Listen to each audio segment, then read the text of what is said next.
débrief. On débrief. L'actualité politique décortiquée par les spécialistes. L'IDPS, pour avoir passé 38 ans sous le bois, ils ont fait l'école buissonnaire.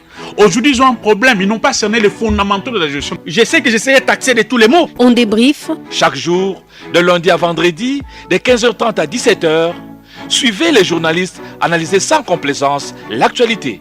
Écoutez, moi je suis de ceux qui pensent que l'Assemblée nationale doit finalement décider. Les élections, c'est question de confiance. Et comment peut-on politiser la CENI, qui est une institution éminemment politique? Voilà un peu une absurdité politique, mais que l'on veut faire gober à la naïveté de certains Congolais. Nous devons travailler, redevenir ces grands Congos. Et en contrepartie, comment est-ce qu'on discute avec nos partenaires? On débrief, un rendez-vous des professionnels de l'information. On débrief avec Christian Moses Masunga.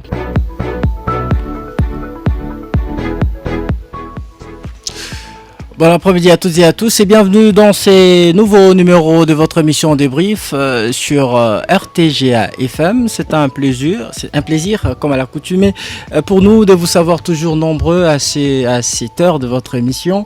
Une émission réalisée et mise en onde par Yannick Mahamba sous la coordination et la supervision de Simon Kabamba. Non prise en compte par la CENI des préoccupations soulevées par le leader de l'opposition lors des échanges qu'ils ont eus avec le président de la centrale électorale, Denis Kadima, en vue d'un processus électoral crédible et inclusif. Au nombre de recommandations formulées par l'opposition, l'on compte notamment l'audit du fichier électoral, la récomposition de la CENI et de la Cour constitutionnelle, identification et enrôlement des électeurs dans les territoires des Massissi, Rutshuru et Nyiragongo. Que fera l'opposition face à cette fin de non-recevoir lui réservée par la CENI? Et en deuxième lieu, nous allons parler du trafic des organes humains à Kinshasa, une réalité avouée par la bouche des kidnappeurs, auteurs de cette pratique récemment condamnée par la justice, mais démentie par le gouvernement congolais. Et cette pratique, au regard, je le disais, le gouvernement ne confirme pas l'existence de cette pratique au regard de l'impossibilité technique et logistique d'une activité de prélèvement ou de transplantation des organes en République démocratique du Congo. Le vice-premier ministre de l'Intérieur c'est lui qui a fait bien évidemment cette mise au point au cours du briefing de presse co-animé hier lundi avec les porte-paroles du gouvernement et les vice-ministres de la Santé. On en parle avec mes invités dans ce studio. Je suis avec Eric Boukoula, il est député provincial de Kinshasa et cadre de l'UDPS. Bonjour et bienvenue en débrief, honorable Eric. Bonjour, merci pour l'invitation. Je dois admettre que ça fait un bout de temps que je ne suis plus venu ici. Salutations à tous les auditeurs vraiment de cette émission qui est l'une des plus suivies à Kinshasa. C'est l'occasion pour moi de renouer avec eux. Et évidemment, salutations à ma co-débattrice. Celle avec qui vous débattez aujourd'hui, je la présente aux auditeurs. Il s'agit bien évidemment de Chantal Moboni. Elle est porte-parole de Martin Fayoulou et cadre de l'ECD et de la MOCA. Bonjour et bienvenue en débrief, madame. Bonjour, merci de l'invitation. Ok. Alors vous avez suivi, chers auditeurs, vous avez suivi nos deux thématiques du jour. Si vous voulez bien participer à cette émission, écrivez-nous sur WhatsApp ou par SMS au 097 30 50 850. 097 30 50 850, c'est notre numéro de contact. Jusqu'à 17h, on débriefe l'actualité. RTGA. Alors, avant de pénétrer dans le cœur de notre mission, Eric Boukoula, comme la tradition l'exige, vous avez un biscuit à proposer aux auditeurs. Oui, évidemment, ça tombe bien parce que il y a eu des travaux de réhabilitation de la 14e rue Limité industrielle, qui est l'une des principales artères à Limité parce qu'en fait, elle relie le boulevard. C'est la seule route, la seule artère qui relie le boulevard le poids lourd. Nous avons milité, nous sommes descendus sur terrain. J'ai commencé la démarche depuis l'Assemblée provinciale. On avait interpellé même les ministres provinciaux des infrastructures parce que c'est une route vraiment gérée par la province, pas par le gouvernement central. Et il était venu et il a fait pression à l'OVD et tout ça. Et on était même descendu sur le terrain avec lui. Et finalement, la route a été réouverte. D'abord, pour ces points-là. Je salue, je remercie les autorités compétentes. Mais seulement, la route n'a pas vraiment été finie. Parce qu'il y a encore des travaux qui restent à faire. Mais ce que j'apprends est que déjà les engins de l'OVD sont retirés. Donc, on a l'impression que le travail est fini. Donc, j'appellerai le DG et évidemment le directeur provincial de l'OVD de veiller à ce que le travail soit fini et bien fini. Mais aussi, il y a les travaux des lancements de construction de certaines routes à l'intérieur des Kingaba. Nous étions tous là. Quand je parle tous, je parle des dignitaires, des notables des limités. Hein. On était tous là au lancement des travaux. C'était pas, je crois, il y a une semaine et demie, au point chaud à Kingaba. On était là tous. Les travaux étaient lancés avec beaucoup de bruit par le ministre. Non, c'est la compétence du ministre national des infrastructures. Okay. C'est lui qui était là, c'est lui qui a lancé les travaux, évidemment avec les responsables de l'OVD. Nous étions tous invités, moi notamment, le vice-gouverneur était invité, le sénateur Rigen Bakonga, qui est aussi du ressort de Kingaba, était invité. Mais depuis, apparemment, les travaux n'ont même pas encore commencé. Et ça encore, j'interpelle les autorités à... Et alors, c'est quoi cette guéguerre qu'on a vue sur les réseaux sociaux entre les sénateurs et les ministres qui s'est disputé, qui se serait disputé le lancement des travaux? Est-ce que vous en êtes informé? J'étais sur place, mais je ne vois pas le bien fondé de cette guéguerre. Je ne sais pas ce qui s'est passé entre les deux. À ce que j'ai entendu dire et que le vice-gouverneur ne voulait pas que le sénateur monte dans les tracteurs ou tout ça. Bon, et ce qui est sûr que le même jour aussi, on avait une plénière, je crois, c'était un mercredi d'ailleurs. Non, un jeudi. Il y avait une plénière en tout cas à l'Assemblée professionnelle. Donc j'ai dû quitter avant, mais j'ai entendu dire qu'il y avait une guéguerre. Je ne sais pas pourquoi, mais ce que je sais est que les travaux ont été lancés par le gouvernement national, évidemment sous l'impulsion du chef de l'État, et l'OVD était là. Que eux se disputent ce qu'on appellera je sais pas si on va dire des autorités morales du boulot, ça je ne sais pas. Qu'est-ce que justifie pour finir cette émission du sénateur? Il s'agit du sénateur Rigen Bakonga. Le sénateur était invité, tout comme le vice-gouverneur. Ouais. D'ailleurs, le vice-gouverneur représentait le gouverneur, parce que c'est comme ça qu'on l'a présenté. Le vice-gouverneur, le gouverneur ici représenté par le vice-gouverneur. Comme je l'ai dit, je ne sais vraiment pas ce qui s'est passé, mais je crois que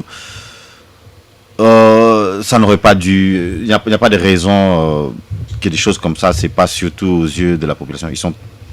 Elles sont toutes des autorités. Il fallait vraiment gérer ça d'une autre façon, mais je crois que les choses se sont calmées. Merci beaucoup, honorable Eric Boukoula. Je rappelle que vous êtes député provincial de Kinshasa, cadre de l'UDPS. Alors, Madame Chantal, je vous donne également la parole, comme votre co-débatteur en guise de biscuit. Merci beaucoup. Je tiens à rappeler seulement que nos populations sont toujours en train de s'inquiéter parce que jusque-là, on sent que l'autorité, que ce soit nationale ou urbaine, ne met pas en valeur la saison que nous appelons communément Elanga pour profiter de faire de grands travaux, surtout des travaux qui permettent à ce que l'environnement soit assaini et que nos rivières et ruisseaux soient curés pour éviter à ce que les inondations viennent encore déranger les populations au retour de Madame la pluie. Donc j'ai eu beaucoup d'appels, que ce soit de Ndanou, de Kingaba comme de Mombele et de Moussoso. Les gens appellent pour dire que nous sommes pendant la saison sèche. Il y fallu quand même voir les engins en train de Kiré en train de faire des travaux pour permettre à ce que les gens vivent normalement pendant la saison de pluie. Il y a aussi les gens de l'Imité Sokopao avec ces ponts qui est au niveau de Forgeron. C'est les grands moments de veiller à ça pour permettre à ce que la population vive dans un milieu sain. Bon, aujourd'hui... Il y a eu quand même curage de caniveau, s'il faut le dire, le long du boulevard du 30 juin. Peut-être que l'OVD... finira par arriver. Non, moi je pense que si l'office de voirie et drainage quitte les caniveaux au niveau du boulevard de 30 juin, on ne viendra pas féliciter parce que c'est dans ses attributions régaliennes. Mais je dis ici par rapport aux plaintes de nos populations qui sont souvent inondées pendant la saison de pluie et qui pensent que c'était important de mettre en valeur cette saison et cette période pour pouvoir faire ces travaux et de permettre à ce qu'au retour de Madame la pluie, qu'il soit dans de bonnes conditions. Mais je me placer un mot par rapport à ce que l'honorable Eric a dit, par rapport à cette guéguerre de pouvoir prendre la vedette sur le lancement de travaux, les travaux qui ont été effectués par l'État congolais, par l'argent de l'État, et que les gens commencent à se bagarrer par rapport à ça ou à se faire de coups bas par rapport à ça. Cela démontre seulement qu'on ne fait pas le travaux sur base de programmes bien établis, de politiques publiques bien établies, mais plutôt les travaux se font pour de fins électoralistes. Maintenant, tout le monde s'est dit aujourd'hui, non, c'est dans la circonscription où je serai candidat, donc il faudrait que j'ai pris la vedette. Il y a de la récupération. Il y a de la récupération politicienne, mais c'est quelque chose que nous condamnons tous. Donc nous pensons qu'il faut séparer la campagne électorale, séparer les intérêts égoïstes des politiciens et les exigences, les contraintes réelles de l'État congolais qui a obligation de pouvoir mettre à la disposition de ces populations des infrastructures fiables qui permettent la circulation libre de personnes et de biens. Merci Madame Chantal, mais je vous donne, nous entamons directement notre première thématique et comme vous avez la parole, je vous la redonne. Dans quel état d'esprit avez-vous reçu cette correspondance de la CENI rejetant carrément toutes vos recommandations en ce qui concerne, je dirais, l'inclusivité ou la transparence du processus électoral? Pas étonnant, pas un événementiel, c'était prévisible parce qu'aujourd'hui, M. Kadima ne pouvait plus faire autre chose que ce qu'il est en train de faire. On le savait, mais il fallait quand même montrer notre bonne foi à vouloir amener les choses vers le bon. Au fait, le problème, c'est qu'aujourd'hui, le fait de ne pas prendre en considération les contraintes données par l'opposition ou la résistance, cela prouve à suffisance qu'il y a besoin réel, il y a nécessité réelle de faire l'audit externe du fichier électoral. Parce que s'il lui pense que son fichier est fiable, s'il lui pense qu'il aurait déjà fait un audit externe et qui a prouvé son fichier électoral, qu'est-ce qui dérangerait? Parce que nous estimons que l'audit qui a été fait a été un audit interne parce que ça concerne une même famille politique, un même camp politique. Alors nous aurions voulu à ce qu'il y ait un organisme indépendant qui puisse certifier l'audit en question. Mais pourquoi ils refuseraient? Donc on comprend qu'ils sont conscients que si on fait l'audit, il y aura nécessairement de fictifs, il y aura nécessairement de doublons, il y aura nécessairement des mineurs qui seront enrôlés parce qu'on a vu. Et aujourd'hui, ils se disent accepter un audit externe, ça fera de sorte que nous remettions en cause la loi sur la répartition de sièges. Parce que là, s'il y a des fictifs, tout ça, on sera obligé de recommencer les choses. Et cela discréditerait davantage la CENI. Donc, pour nous, c'était quelque chose c'était prévisible, oui. Mais nous pensons qu'aujourd'hui, que la CENI dise qu'il n'y a pas eu un argument solide qui puisse permettre à ce qu'elle puisse procéder à l'audit externe du fichier électoral, nous pensons que c'est ignorer même la raison de son existence. Parce que si la CENI existe, c'est pour remettre en confiance les acteurs politiques qui sont dans une crise de confiance et qui se disent que le ministère de l'Intérieur ne doit pas organiser les élections. Il fallait avoir une institution d'appui à la démocratie. Et aujourd'hui, la CENI, comme institution d'appui à la démocratie, devait jouer le rôle d'arbitrage. Elle devait être l'arbitre parce que les règles d'IG sont connues et doivent être établies de manière à ce que le compétiteur, le parti prenante ait la même chance par rapport à cette compétition. Donc le fait de nous dire aujourd'hui qu'il n'y a pas un argument solide, c'est remettre en cause. La CENI se remet en cause parce que pour nous, l'argument solide, c'est la crise de confiance qu'il y a entre les parties prenantes et la CENI et le peuple congolais et la CENI. Parce que le peuple, au travers de cet audit, va se rassurer également que, effectivement, le fichier est fiable, effectivement, la CENI fait son travail comme il le faut, on doit l'accompagner. C'est comme ça. Mais le fait de dire qu'il n'y a pas un argument solide, pour nous, c'est étonnant d'ailleurs que la CENI nous dise ça. C'est parce que, et de deux, le fait de nous dire que c'est pas légal, c'est de... dans les bonnes pratiques. Ça, c'est en ce qui concerne l'audit du fichier électoral. C'est dans les bonnes pratiques. Permettez-moi de finir ma phrase. Qu'elles disent que c'est dans les bonnes pratiques de la CENI. C'est-à-dire que c'est une jurisprudence. Mais si c'est dans les bonnes pratiques, l'audit made in CENI a été déjà fait, que nous n'avons pas confiance.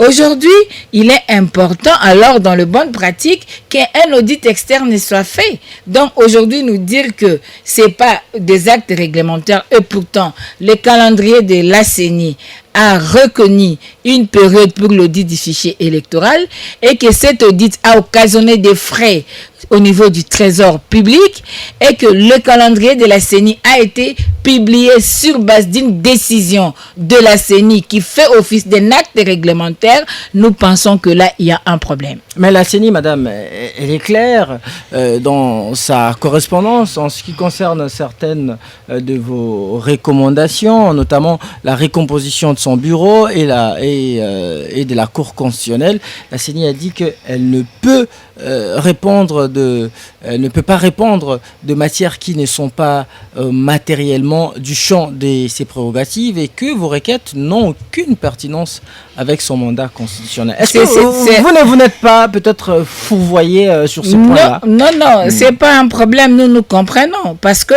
la CENI devait se comporter comme une institution d'appui à la démocratie, mais elle se comporte plutôt en politique. C'est ça le danger. Si la CENI s'est comportée comme une institution d'appui à la démocratie, cette phrase n'aurait pas sa place. Non, mais elle l'a dit. Parce que la CENI, non. Elle a dit dans cette correspondance. Non, s'il vous plaît, permettez-moi de parler. Sinon, vous m'empêchez d'être cohérente dans mon fil d'idées.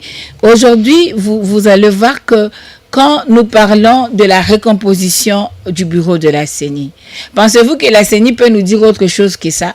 Les gens qui composent ces bureaux-là, à part Kadima qui soit venu de la société civile, ce sont de politiques.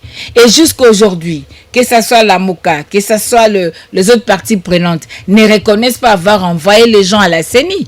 Pensez-vous que ces gens qui sont récusés, entre guillemets, par les parties prenantes, pourront dire autre chose que ce qui a été couché sur la correspondance? Non.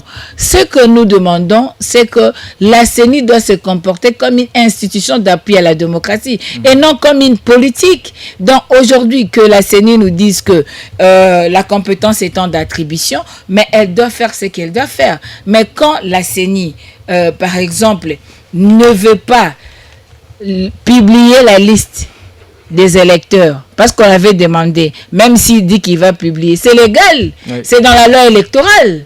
Quand vous regardez l'article 47 de la loi électorale, ça stipule quoi? Mais pourquoi il n'a pas fait ça? Parce que c'était dans ses attributions. Donc aujourd'hui, on comprend que la CENI était face à une équation et surtout que la CENI n'a pas son autonomie et son indépendance en tant qu'institution d'appui à la démocratie. Et mettre ces mots dans la correspondance, c'est pas étonnant, ils peuvent que dire ça. Parce que les gens qui composent le bureau, que la plénière siège, mais parmi eux, il y a des gens qui sont récusés. Pensez-vous qu'ils vont prendre des mesures qui puissent permettre à ce qu'ils soient démis de leurs fonctions? Non. Merci madame. Alors, Eric Boukoula, cette façon de répondre l'opposition par la CENI, n'est-ce pas une humiliation, d'autant plus que la centrale électorale n'a pas répondu favorablement à toutes ces préoccupations de l'opposition qui est partie prenante au processus électoral. Ne pas répondre favorablement n'est pas forcément une humiliation, c'est d'ailleurs une valorisation. Vous avez vu quand même la volonté du président de la CENI d'accueillir nos frères de l'opposition, de les inviter, de leur parler. Sous Kabila, n'avait pas ces avantages-là. Preuve que cette CENI a vraiment l'idée des élections inclusives. On les a appelés pour prendre part à ça. Et aujourd'hui, on veut, en fait, nous ne nous voilons pas la face. Les opposants ne veulent pas des élections. Ces opposants ne veulent pas des élections. À ce niveau où on est, vous commencez à demander aux gens de revoir un audit externe. Quand la CENI avait lancé l'appel d'offres pour une entité de venir auditer, ils étaient où les opposants pour proposer ce que eux trouvaient plus indépendant? Ils étaient où? Ils n'étaient pas là. Ils n'étaient pas là. Et là maintenant, on est passé à la vitesse de croisière. On a déjà convoqué le corps électoral. Et c'est quand vous venez demander qu'on rentre en arrière. Je pense que l'opposition, en fait les leaders de l'opposition, même pas l'opposition, les leaders de l'opposition ne savent pas ce qu'ils veulent. Preuve en est, vous voyez dans les camps de Maman, dans les camps de Fayoulou, il y a des députés qui partent, des candidats qui partent. Parce que Fayoulou, finalement, il a dit qu'il ne va pas proposer des candidats et il commence à rétropédaler. Ils ne savent pas ce qu'ils veulent.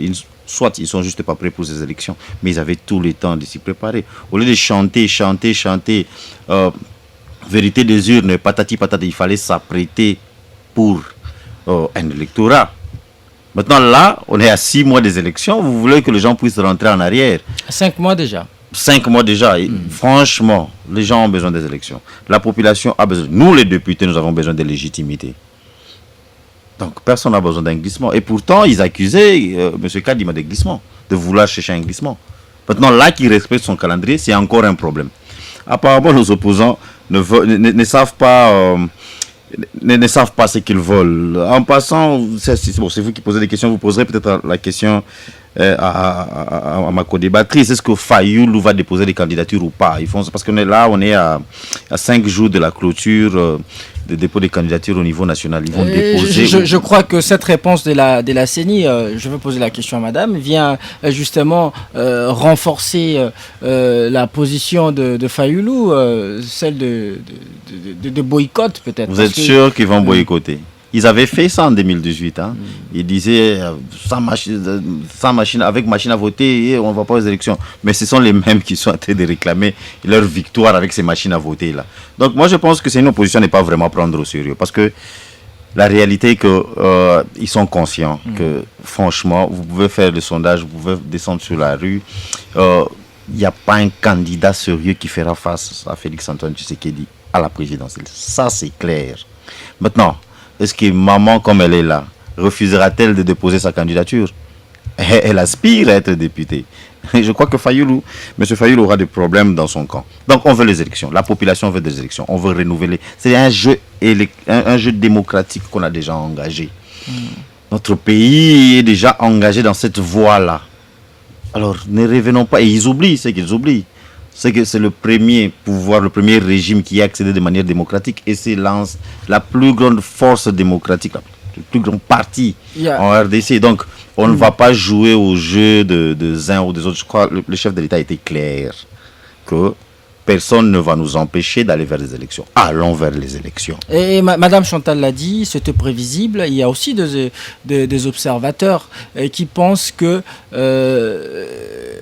l'on devrait en arriver là et que la CENI ne devrait pas forcément répondre favorablement aux différentes requêtes de l'opposition. Est-ce que Denis Kadima ne voulait-il peut-être pas embrouiller la situation ou soit distraire l'opposition en les invitant, en faisant semblant de les inviter pour pour les écouter leurs préoccupations, et justement pour avoir un argument vis-à-vis de la communauté internationale, pour dire que nous avions ouvert une brèche à l'opposition, nous leur avons quand même entendu, et voilà. Monsieur Kadima a été clair. Ils ont dit que il a dit que, en fait, de suite de leur plénière, que leur demande est illogique. Et il a ajouté qu'on le prouve le contraire. Pourquoi demander un audit externe alors qu'on avait lancé un appel d'offres, hein, c'est comme ça qu'on appelle ça, je crois, pour un audit externe, et qui a été fait en toute transparence. Mais pas avec un cabinet de renommée, un cabinet crédible, selon l'opposition. Ok. Pour eux, cette CENI est indépendante, doit être indépendante quand il s'agit du pouvoir, mais quand il s'agit d'eux, la CENI doit adhérer ou acquiescer à leurs demandes. Ils oublient qu'ils veulent d'une CENI indépendante. La CENI a choisi de manière indépendante. Pourquoi la CENI est obligée d'obtempérer à ce que eux disent? Ce sont des parties prenantes. Nous sommes aussi parties prenantes. Vous voulez que nous aussi, au niveau du pouvoir, que nous puissions exiger que ce soit notre entité ou notre organisation qui va auditer, qu'ils s'apprêtent aux élections, qu'ils cherchent des témoins, qu'ils engagent, qu'ils forment. Ils ont avec M. Fridolin Ambongo, ils ont avec M. Katumbi, qu'ils forment des témoins. C'est maintenant qu'il faut le faire. Au lieu de se plaindre. Et 2023 fini, 20 décembre 2023 fini, 2024, on vient nous chanter les vérités des urnes ici. C'est le moment. Ils sont en train de perdre du temps inutilement. C'est mon avis. Et vous, du pouvoir, vous n'avez jamais contredit la CENI, ce qui donne l'impression que cette CENI est stipendiée et n'est pas indépendante, comme l'a dit votre co-débatteur. Moi, j'étais de ceux qui avaient marché contre M. Ronsard Malonda. Ronsard Malonda. Ouais, c'était quoi? C'était la CENI. Mais ça, c'est clair. Ronsard Malonda, il était du FCC. C'était un délégué. Ah bon? Mais c'est l'équipe de Ronsard Malonda qui avait déclaré M. Félix Tshisekedi président de l'État. Donc, si on a marché contre lui, pourtant lui qui a déclaré Félix Tshisekedi président de la République, il était avec nous ou pas? On ne va pas contredire la CENI parce qu'il faut contredire. On ne contredit pas là où il n'y a pas à contredire. Mais vous avez récusé celui-ci au moment où il y avait bruit au sein de la coalition au pouvoir, je parle du FCC Cash. Oui. Et donc il y avait conflit d'intérêts entre... Pas forcément, je ne fais que répondre à votre question. Vous m'avez posé la question de savoir si nous on ne s'est jamais opposé à cette CENI. C'est pourquoi je vous ai fait comprendre que nous on a eu à marcher. Une marche d'ailleurs où il y avait eu même 2 ou 3 membres de l'UDPS qui étaient morts lors de la marche. Donc dire que nous on ne s'est jamais opposé à cette CENI, on l'a fait aussi. On s'est opposé à cette CENI. L'opposition là dont on parle, c'est eux qui avaient au début. Hein. Il faut préciser, ça c'était avant l'installation du bureau actuel de la CENI. Oui, mais on parle de la CENI. On parle de la CENI. Au début, ils étaient contre M. Denis Kadima. Et du jour au lendemain, en fait, on l'a traité même de cousin du chef de l'État, on l'a traité... membre de l'UDPS. Membre de l'UDPS, de toute façon que moi je le connais depuis l'Afrique du Sud, n'a jamais été membre de l'UDPS. Et aujourd'hui, vous voyez le langage. Oui, Denis Kadima, ça va, mais les restes, non. Ils ne savent pas ce qu'ils veulent. Ils ne veulent pas. Moi, je vais leur dire ce qu'ils ne veulent pas. Ils ne veulent pas des élections. Ils ne sont pas prêts. Apprêtez-vous, il y a encore 6 mois. Qu'ils renforcent au lieu de chercher à aller ici et là-bas et puis après on va nous chanter la vérité des urnes. Il n'y a jamais eu un processus aussi transparent et aussi rapide que celui-ci. Mais finalement, nous, les Congolais, on ne sait pas ce qu'on veut. Quoi d'autre voulons-nous? Inclusivité, on vous a invités tous. Et d'ailleurs, c'est même là où ça les a mis un peu à nu. Ils ont tenté plus d'une fois de marcher ou manifester contre cette CENI. Vous avez vu le résultat. Il n'y a pas d'adhésion populaire. Merci Eric. Il n'y a pas d'adhésion populaire. Merci Eric Boukoula. Je rappelle aux auditeurs que vous êtes député provincial de Kinshasa et membre et cadre de l'UDPS. Alors Chantal Moboli, et maintenant que la CENI a rejeté toutes vos recommandations, quelle est la prochaine étape? Qu'est-ce que vous allez faire? Merci de la question. Bon, je me pose la question si je suis face à un député ou face à un militant de l'UDPS. Parce que face à un député, je devais entendre autre chose que ce que je viens d'entendre. Je me pose juste la question. Que le président de la CENI rencontre la résistance, c'est pas du nouveau, c'est pas Soufachi. Nous avions rencontré Nanga. Nous avions un cadre de concertation. J'étais dans la délégation, j'ai accompagné le président élu Martin Fayoulou même au fleuve Congo Hotel avec Maître Dorothée Madi quand on était encore à la Mouka et avec elle parce que je ne sais pas où elle est maintenant. Donc on a été là-bas, on a rencontré Nanga avec toutes les parties prenantes, y compris l'OIA, le délégué de l'Union africaine de la SADC et tout. Nous avions un cadre de concertation, monsieur le député. Soit il faut s'informer. Nous avions connu des audits dans ces pays. Ce n'était pas l'affaire familiale ni l'affaire d'un camp politique. Il y avait les délégués de toutes les parties prenantes. La dernière en date, si je peux dire le dernier parce qu'il s'agit de l'audit qui a été fait par l'OIF. Il y a un délégué du rassemblement, Martin Fayoulou, avec les techniciens Toto qui est aujourd'hui à la CENI, membre de l'UDPS États-Unis. Il y avait un délégué du MLC, de l'UNC, de toutes les parties du FCC et consorts. Et il y a eu un rapport qui a été certifié par OIF. Et j'ai le rapport jusqu'aujourd'hui. Je pense que là, il y a besoin d'informations. Vous devez savoir qu'il y a un problème. Le mode d'accession au pouvoir et l'exercice du pouvoir. Le mode d'accession au pouvoir qui est reconnu dans ma constitution, c'est les élections.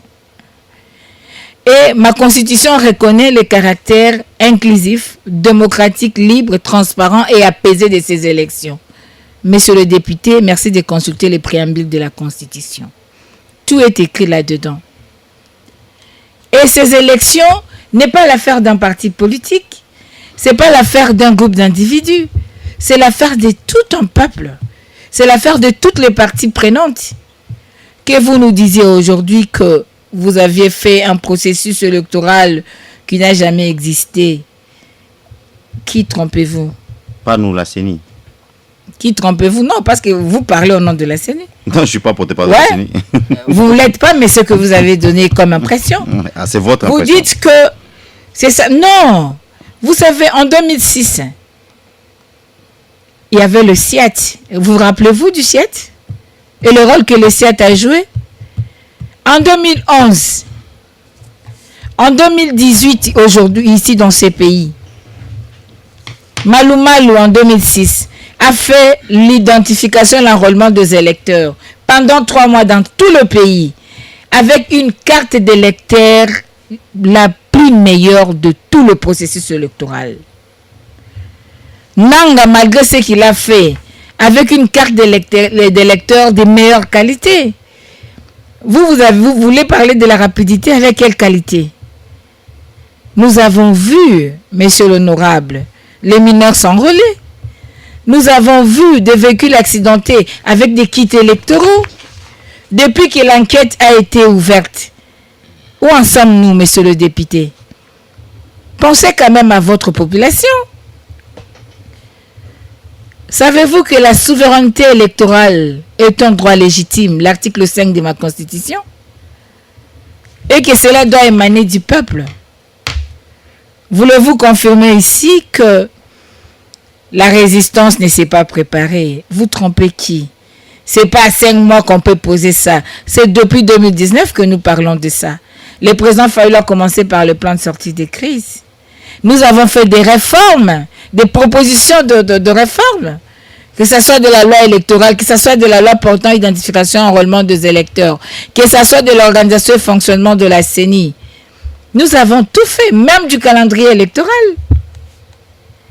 Je ne sais pas si vous vivez sur Terre. Madame. Permettez-moi de recadrer d'abord des choses qui ont été dites ici. Permettez-moi, sinon je veux. Donc, je vous dis aujourd'hui que nous, on est très près. On a un programme, vous n'avez même pas un programme. ni pour l'exercice en cours, ni pour l'exercice à venir. Nous avons déjà un programme. Nous avons nos effets de campagne. Nous sommes en ordre. Mais le problème aujourd'hui, c'est que on ne peut pas continuer avec ces cercles vicieux d'hémorragie de la fraude électorale. Pourquoi vous refusez l'audit du fichier électoral? Que M. Kadima invite l'opposition, non. C'est la CENI qui refuse, madame. La CENI n'a pas... M. Kadima n'a pas invité l'opposition, ni la résistance. C'est sous la pression et pour vendre l'image d'une inclusivité vernie. Il lui fallut avoir ces réunions-là. Mais ces réunions ont eu lieu. Vous voulez dire que aujourd'hui, à ces niveaux, il est impossible d'améliorer parce que vous vous êtes lancé dans la voie de la fraude électorale et vous voulez à tout prix frauder. Non, ça passe pas, monsieur le député. Aujourd'hui, vous dites que ça, c'est qui est l'opposition. Ils font semblant. Ils ont Fridolin Ambongo. Ils ont Moïse Katumbi. J'ai toléré encore que ce soit un combattant qui le dise, pas un député. Comment pouvez-vous mettre ensemble un clergé, un religieux, avec un regroupement politique ou un parti politique?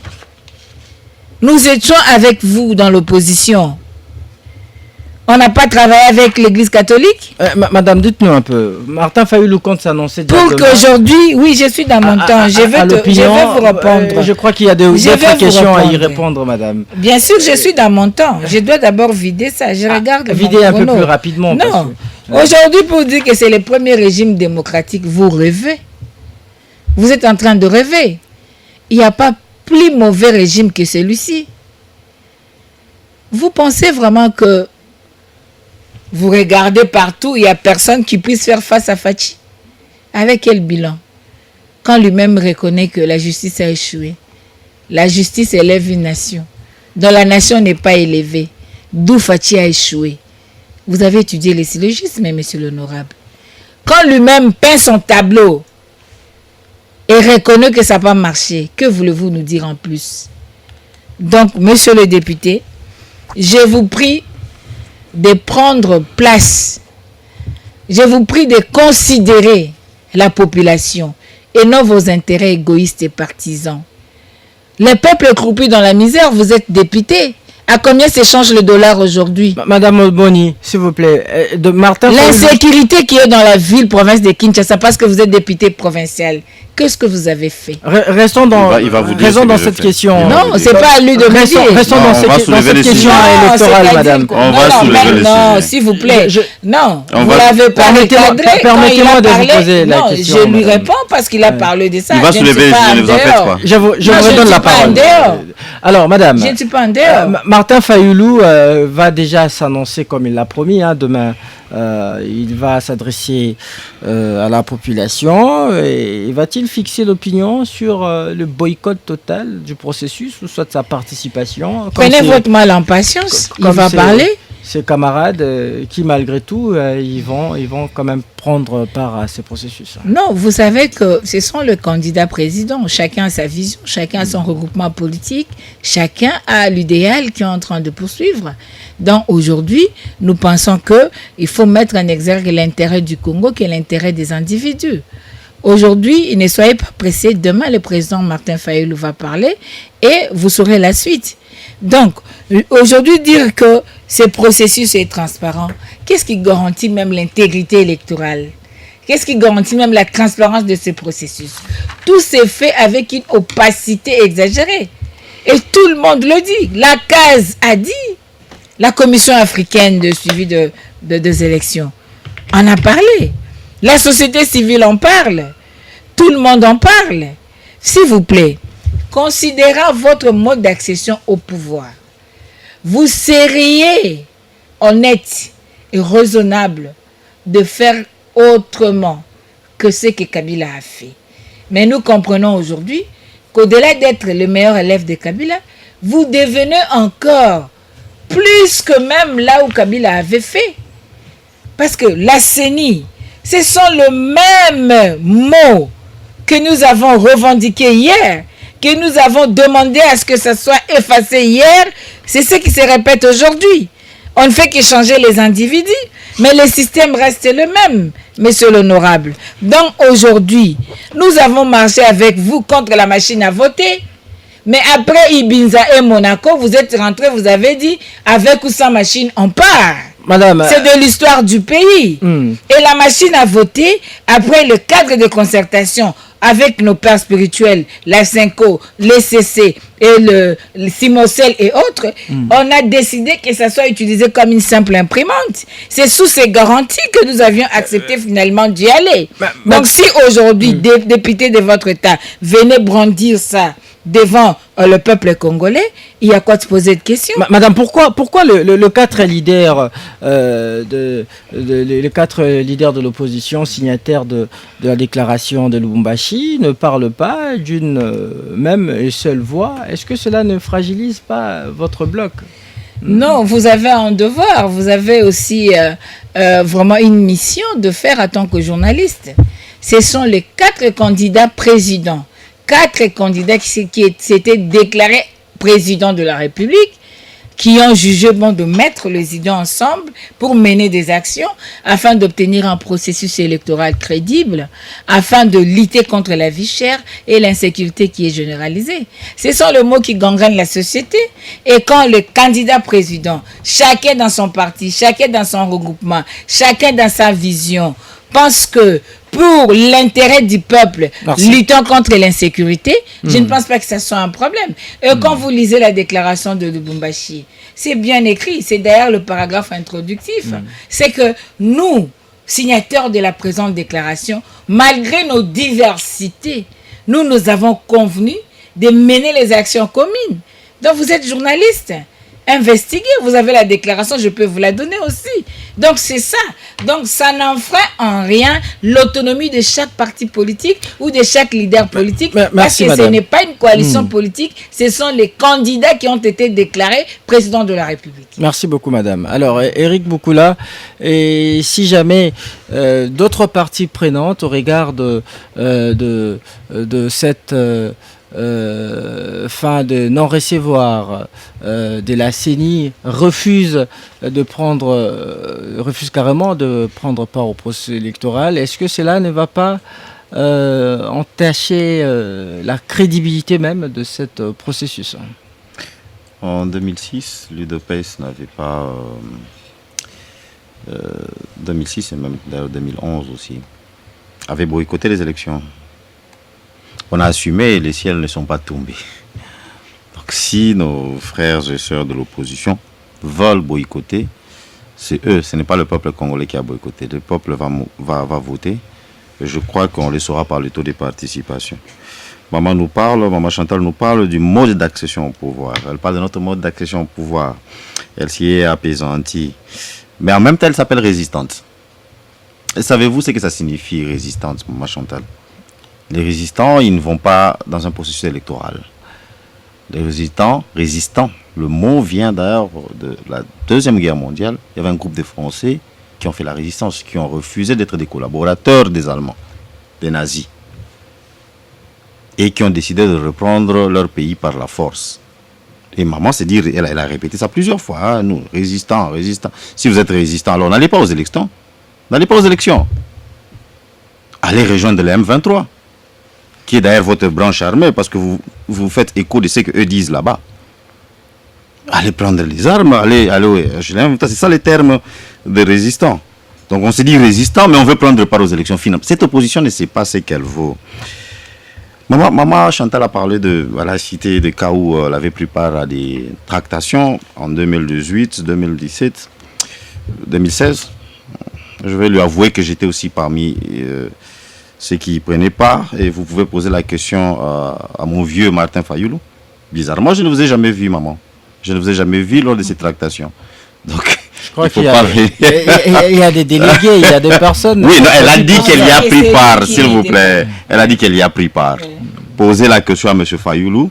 Éric prenait part ou pas, il va vous dire. Et moi, je ne vous ai jamais vu. Donc, il ne faut pas venir intimider les Quinois ici, s'il vous plaît, maman. Ok, vous avez, du coup, apparemment, maman, elle a la liste, ou en tout cas, chez Fayoul, ils ont la liste de tous les membres de l'UDPS. Hein. On a dit Denis Kadi était membre de l'UDPS. C'est qu'il faut, moi, j'étais en Afrique du Sud, j'ai grandi en Afrique du Sud, j'ai étudié en Afrique du Sud, il n'a jamais été membre de l'UDPS. Et aujourd'hui, on nous parle de notre membre de l'UDPS. Elle a cité un nom qui je sais pas qui. Non, vous dites que vous avez vécu en Afrique du Sud, mais l'UDPS. Non, elle a cité, mais non, attendez, ils avaient commencé par Kadiba. Ouais. Elle a dit que Denis Kadi était membre de l'UDPS en Afrique du Sud. C'est ce qu'eux disaient avant de retourner casquette. Maintenant, là, elle vient de nous citer un autre membre de la CENI qui serait membre de l'UDPS États-Unis. Finalement, c'est vous qui avez la liste des membres de l'UDPS ou quoi?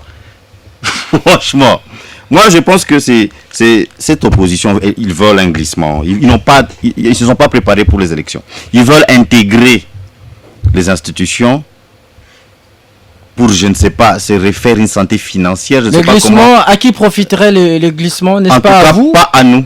Personne n'a envie du glissement. Non, parce que votre mandat de député provincial, à moi, sera prorogé. À moi. Absolument. Ça ne me profitera jamais. À vous du pouvoir, je parle de. D'ailleurs, c'est là même que je vais même un peu marteler. Elle a parlé du bilan du chef d'État. Avec quel bilan? Si je commence à étaler le bilan du chef de l'État ici, et même mon bilan, moi, comme député, je crois qu'on va passer la nuit ici. On va passer la nuit ici. Donc le glissement ne profite ni au chef de l'État, ni à nous. Et la preuve en est, c'est nous qui voulons les élections. Et c'est la première fois que ça se fasse, hein, que je vois des opposants qui veulent le glissement. S'il vous plaît, sérieux, les opposants veulent aller au glissement. Pas le pouvoir, mais les opposants. Toutes ces manœuvres-là, c'est quoi? Ils veulent bloquer le processus.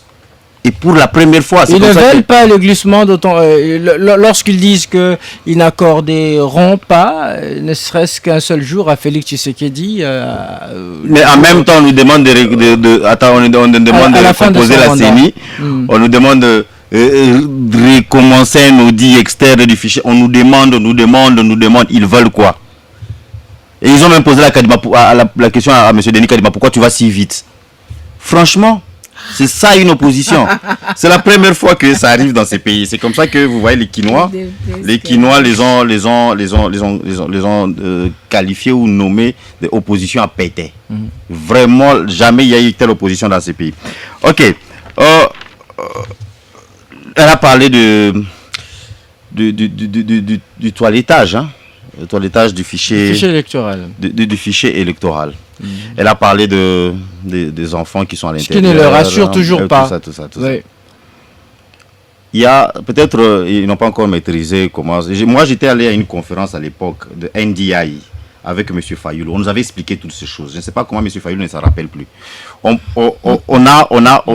Lors des élections, on nous explique le processus. Les gens s'enrôlent, il y aura des doublons, il y aura ceci, et puis il arrivera un moment où on va toiletter tout ça. Et d'ailleurs, aujourd'hui, c'est plus facile grâce à la technologie actuelle. Et M. Kadima a répété ça, mais apparemment, nos frères ou nos soeurs de l'opposition ne veulent pas. J'ai parlé, elle me pose la question de savoir si, quand on était dans l'opposition, il y avait monsieur, on n'était pas avec l'église catholique. Oui, et l'église catholique est toujours là. L'église est là. Moi, je parle de Fridolin. Monsieur Monseigneur, je ne sais pas, c'est Monseigneur, je ne sais pas. Monseigneur Fridolin, qui est avec vous, mais pas l'église. Ce n'est pas lui l'église catholique. Il n'est pas l'église catholique. Il y a quelques évêques véreux, excusez-moi pour le terme. Mais le reste de l'église catholique est au sein de l'UDPS. Et moi d'ailleurs, moi j'ai fini mes études dans une école catholique et j'étais catholique. J'étais servant catholique. Donc je parle de M. Fridolin Mbongo, c'est lui qui est avec vous. C'est un individu qui a évidemment ses choix politiques. Et c'est clair qu'il est avec vous dans l'opposition. Et qui essaye d'entraîner l'église catholique. Heureusement que l'église catholique, c'est toute une institution.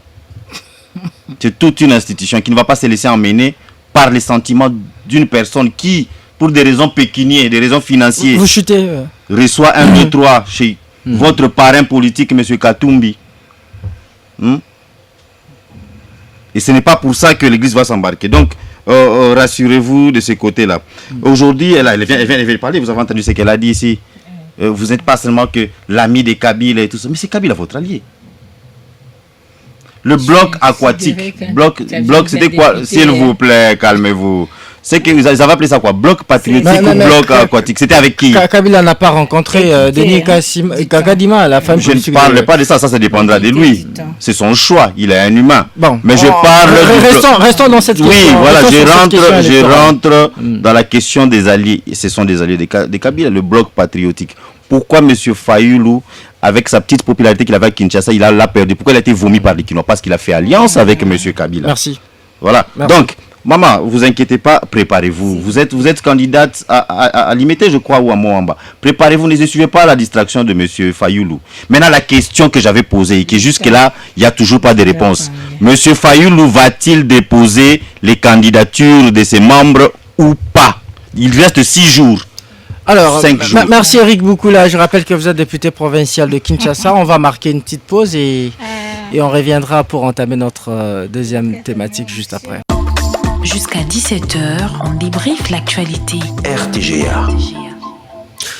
Nous sommes de retour dans notre studio bleu-blanc de RTGA FM. Je suis avec Eric Boukoula. Il est député provincial élu de Kinshasa et cadre de l'UDPS. Je suis également avec Chantal Moboni. Elle est porte-parole de Martin Fayoulou, cadre de l'ICD et de la MOCA. Nous allons rapidement prendre notre deuxième thématique concernant les trafics des organes humains à Kinshasa. Une réalité avouée par la bouche des kidnappeurs auteurs de cette pratique, récemment condamnée par la justice, mais démentie par le gouvernement congolais qui ne confirme pas l'existence de cette pratique au regard de l'impossibilité technique et logistique d'une activité de prélèvement ou des transplantations des organes en RDC. Selon le vice-ministre de la Santé, une transplantation ou trafic d'organes requiert non seulement une infrastructure viable, mais aussi de personnes qualifiées, ce qui n'est pas le cas en République démocratique du Congo, mais les kidnappeurs condamnés par la justice ont, pendant leur procès, avoué qu'ils ont fait ce trafic d'organes. Mais pourquoi cette contradiction au double langage? Chantal Moboni. Oui, merci. J'aimerais d'abord faire une mise au point. Qu'un député puisse venir dire ici que le M23 serait la branche armée de la résistance, vraiment, c'est regrettable et je suis en train de me questionner sur la qualité de nos députés aujourd'hui. S'il vous plaît, personne n'ignore que vous avez appelé les M23 ici. Ils étaient logés ici pendant une année. Personne n'ignore qu'il y a eu des dotations du trésor public. Il y a eu même une lettre au niveau de l'Assemblée nationale que l'honorable Kaseko avait écrit à ce sujet. Il ne faut pas tromper le peuple. C'est vous qui avez fait du Rwanda votre frère, votre partenaire fiable. Je sais que l'UDPS utilise ce qu'on appelle en psychologie la projection. Mais ça ne va pas passer parce que le peuple vous connaît déjà. Aujourd'hui, il n'y a pas un meilleur, un plus populaire que Martin Fayoulou. Aujourd'hui en RDC. Donc, contentez-vous de vos rêves. Ce n'est pas moi qui ai parlé de Kadima comme membre de l'UDPS, c'est M. Albert Moleka, porte-parole du papa Étienne Tshisekedi.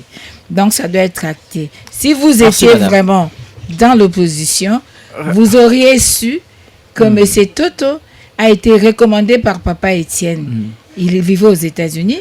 Il était venu en tant qu'informaticien pour faciliter l'audit du fichier électoral que le rassemblement demandait. Vous parlez de la crédibilité des élections, vous parlez de 2006. Madame, est-ce qu'on peut... on peut c'est dans mon temps. C'est dans mon temps. Vous n'avez pas assez de temps pour cette deuxième thématique. Vous me prenez encore du temps, c'est dans mon temps. Je préfère dire ce qui est... Les choses qui ont été dites ici ne peuvent pas passer.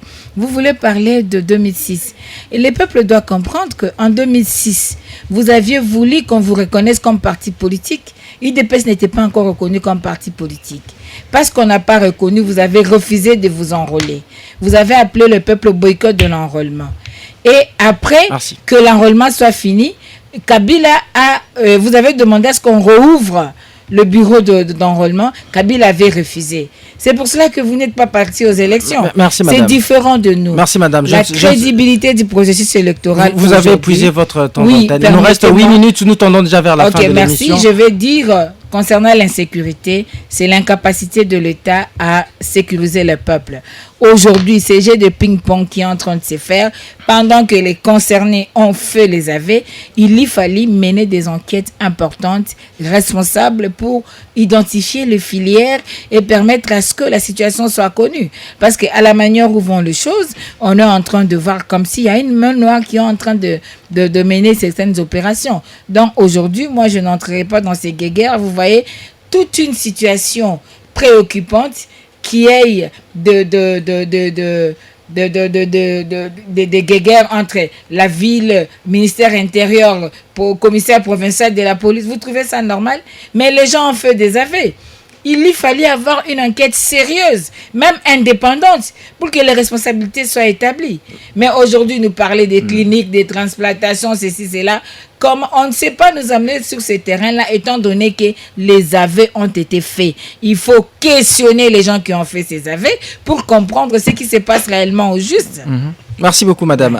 Alors, Eric Boukoula, vous avez d'abord, en ce qui concerne cette situation sécuritaire, au niveau de la capitale, vous avez adressé une question écrite au ministre provincial de l'Intérieur. Qu'est-ce que vous attendez justement de lui par rapport à cette question? Et je voudrais bien joindre à une deuxième question à celle-là. Okay. Et maintenant que les kidnappeurs ont été condamnés, mais pourquoi la justice n'a pas su remonter la filière pour identifier les personnes pour qui ils travaillaient justement concernant cette question de trafic d'organes? Ok, d'abord constatons le gros mensonge sur l'histoire. Maman essaie de déformer l'histoire sur la participation ou pas de l'UDPS en 2006. Quoi qu'il en soit, maman, l'UDPS n'avait pas participé et les ciels ne sont pas tombés sur nos têtes. Donc, si vous ne voulez pas participer, ne participez pas. S'il vous plaît, calmez-vous. Calmez-vous. Je ne suis pas ici pour faire... Les Congolais, les Congolais, ils sont pas dupes. Quoi qu'il en soit, si vous voulez faire comme nous en 2006, ne participez pas. Non, personne ne vous fera pas parce que nous, on s'est enrôlés. Alors pourquoi vous mentez? Non, vous avez déposé les candidatures. Nous sommes enrôlés. Il y a encore... Ce n'est pas à vous. Dites aux Congolais vous n'avez pas le devoir. S'il vous plaît, madame. Répondez à la question parce qu'on va bientôt lire le message des auditeurs. Répondez à la question. Répondez à la question, Eric Boukoula. Soyez calme. Répondez à la question. Ils vont déposer les candidatures ou pas. Il faut dire ça aux Congolais. Et personne n'ignore que les demandes de l'opposition, la résistants, entre guillemets, sont les mêmes demandes que les M23. Par exemple, vous pouvez répondre à cette question. Ça, on ne tolère pas. Allons-y. Allez-y rapidement, on va lire le message. Il ne peut pas parler de... Madame, vous n'avez pas la parole, s'il vous plaît. Il ne peut pas nous lire M23 parce que l'émission touche à sa fin. Allez-y, Eric. Madame, s'il vous plaît, vous n'avez pas la parole. Allez-y. Qu'elle se calme. Voilà, elle parlait d'ailleurs de mon bilan. Et c'est ça aussi, c'est une question. Revenons à cette question. C'est votre question, de mon bilan. Oui. Une question écrite au ministre de l'Intérieur, mais cette fois pas pour ses compétences comme ministre de l'Intérieur, mais plutôt comme ministre provincial ayant la justice dans ses attributions. Oui. L'idée est quoi? Vous aviez suivi le procès. Vous avez vu qu'il y a des kidnappeurs qui affirmaient que ils étaient libérés pour un 700, pour un $500 comme ça. Plus d'une fois. Et ça craint. Ça craint. Alors, mon idée est que, en fait, ma démarche est que j'ai saisi le ministre pour que, d'abord, la première question est de savoir est-ce que on appelle ça comme ça des contrôles pénitentiaires. C'est-à-dire qu'à chaque fois, il faut aller dans les prisons de Kinshasa, parce qu'il est le ministre provincial de l'Intérieur, et voir ce qui se passe. Il y a beaucoup de choses qui peuvent se passer. Mais moi, je veux plus qu'il puisse nous faire un rapport sur qui est entré, chaque 3 mois en tout cas, c'est mon idée. Mais s'il pense qu'il y a assez de mois, il peut faire ça chaque mois. Qui est entré et pourquoi, qui est sorti et pourquoi. De cette façon, on n'aura pas des gens qui... Est-ce qu'ils ont purgé leur peine? Voilà. De cette façon, on n'aura pas des gens qui n'ont pas fini de purger leur peine, mais qui sortent des prisons comme ça. Seulement parce qu'il a soudoyé un magistrat ou quelque chose comme ça. Et en même temps, il y a des gens qui ont déjà purgé leur peine, mais ils sont toujours retenus simplement parce qu'on leur demande de l'argent avant de sortir. Avec conséquence que ça gonfle nos prisons inutilement. Et cela nous empêchera d'avoir des cas comme ça. Vous avez vu la plupart de ces kidnappeurs, nombreux d'entre eux, ils ont même été jusqu'à Kanyamakasi ici. La police déploie ses moyens, le général Kassongo déploie ses moyens. Merci.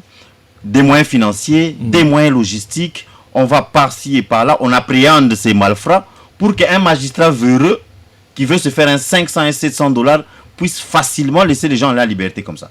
Merci. Donc, quand vous laissez ces gens qui sont en train de nuire à la République de sortir comme ça, c'est que vous êtes en train de nuire à la République.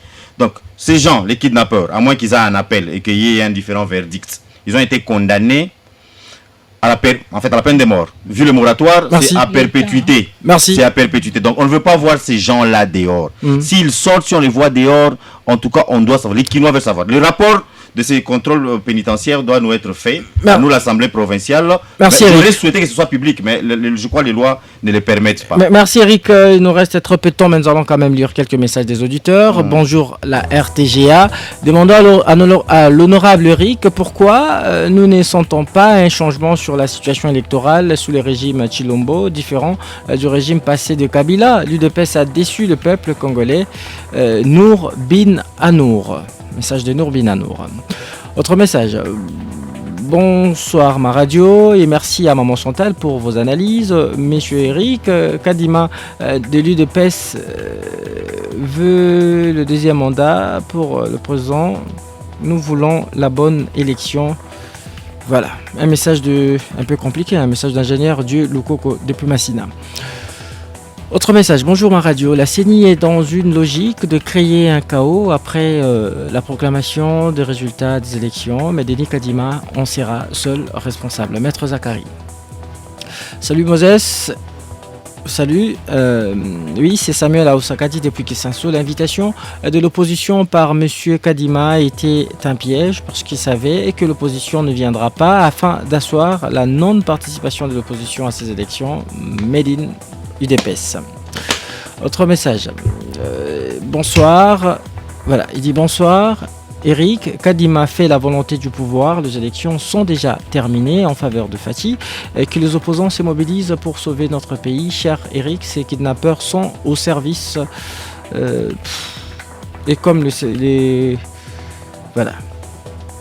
On ne sait pas lire de messages où il y a des affirmations gratuites. On va quand même dire un mot sur ces messages ici.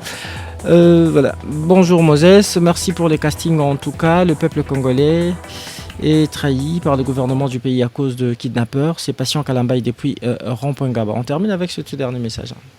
Bonjour RTGA, monsieur le journaliste et les invités, bonjour. C'est depuis Tchangou dit à monsieur du pouvoir avec cette montée de dollars, nous de l'opposition, nous allons participer à l'élection pour changer le régime. Voilà. Et c'est la fin de cette émission, vous l'avez compris. J'avais reçu Madame Chantal Moboni qui est porte-parole. On n'a pas lu tout le message, ça aussi, il faut le dire. Il y en a plein. On vous a épargné seulement. On vous a épargné. Évidemment, on a plus parlé de moi parce que j'ai plus connu. Chantal Moboni est porte-parole de Martin Fayoulou et cadre de l'ECD et la Mouka. Eric Boukoula, il est cadre de l'UDPS. C'est la fin de l'émission. C'est la fin de l'émission. Je signale que vous êtes au cadre de l'UDPS et député provincial de Kinshasa. Christian Moses Masunga vous a présenté cette émission réalisée de main de maître par Yannick Mahamba sous la coordination de Simon Kabamba. Merci à vous de l'avoir suivi. Restez avec nous sur RTGA FM et bonne suite de nos programmes. On se retrouve déjà demain pour un nouveau numéro de On Débrief. À très vite.